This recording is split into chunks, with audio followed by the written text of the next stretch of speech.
Passionnée de contes depuis son jeune âge, Rahina Balarabe fait partie des rares femmes faisant métier de conteuse au Niger.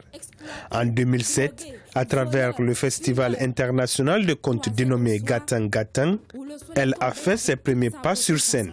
Mais c'est grâce à son émission télévisée, L'heure du conte, sur la télévision nationale nigérienne Tal TV, que Rahina s'est faite connaître du grand public nigérien. Avant, je ne savais pas que ça existait de raconter les histoires oralement. Je ne savais pas que ça existait des conteurs ou des conteuses.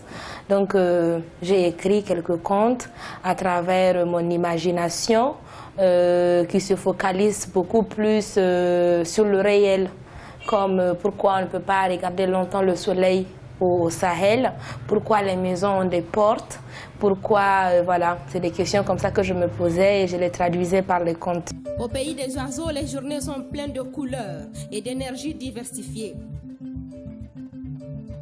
Et ça chante, et ça siffle, et ça picore dans tous les sens. Ça vole de branche en branche, de nid en nid, de maison en maison. Les contes de Rahina sont inspirés de son vécu quotidien, de la beauté des choses, mais aussi des animaux. En plus d'être conteuse, Rahina Balarabe est aussi comédienne.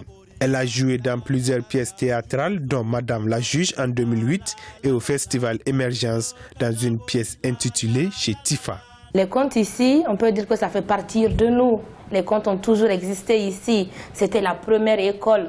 C'est de là que les messages se transmettaient avant. C'est à travers les contes qu'on éduquait les enfants. Les sages faisaient passer tous les messages. Et donc, le conte est quelque chose de très important au Niger.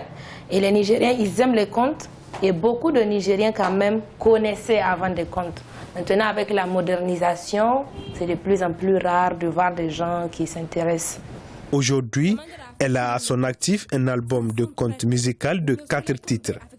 En 2013, Rahina Balarabe a représenté le Niger au 7e jeu de la francophonie à Nice en France à travers un conte intitulé Meijinini qui a captivé l'attention du public.